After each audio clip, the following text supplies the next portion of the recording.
Welcome to the 311 Griffin YouTube channel. Just a few things in the mission editor from the update today that I happened to stumble on. I'd seen some of these things, but I found a good use for these draw tools because I don't like the way the measure works in the mission editor, and I'm always trying to space my ships out and struggle with it.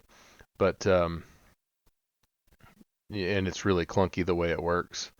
So instead of like drawing the lines and then trying to guess where the end was when it disappears randomly, I can just put a polygon over the end of it or something like that and mark it, and then I'll move the ships whenever we're done with that. So this draw tool, and I know this isn't the function that it was created for, and I haven't really played around with using it as a mission briefing kind of a thing, but I do think it's cool because I have taken pictures from within the mission editor or screenshots before, and then taken them out and put them in GIMP and created a briefing map doing that, and it's just going to be so much better to have it in game with the draw tool. But the first thing I thought of to use it for was this.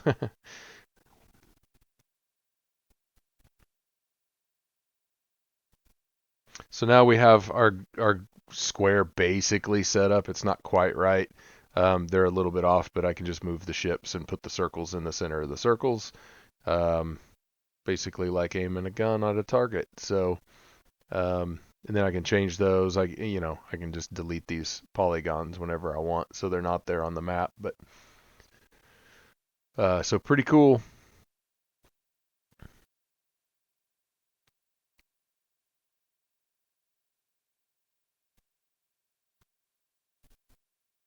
And there we go. Our spacing's at least close.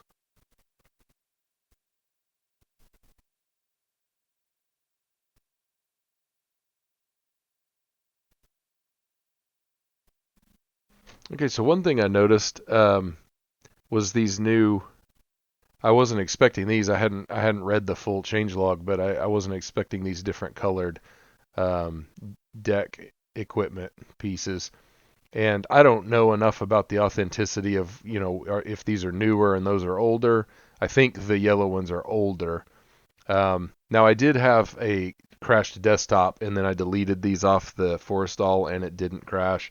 I don't know if they were causing the crash or not, but it seems like they may have contributed. But anyway, it's cool to have these new options. And then finally, the sun and moon visualizer. This is something that it would have been low priority for me if someone would have told me that this was coming to the mission editor. I do like it because oftentimes I'm trying to do kind of a a mini movie, and I want to get the sun and the moon just right, and you're kind of looking up charts online and trying to and they don't exactly match what's in DCS sometimes. Um, this also shows the moon phases there, so you can see basically how full the moon is, and you can see how it rises and sets and compare it to the sun and all that kind of stuff. So it's actually really cool. I like this feature. It's not something that would have been my top priority, but it is a pretty cool feature, just like the draw thing.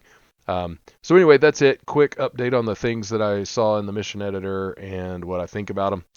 Thanks for watching.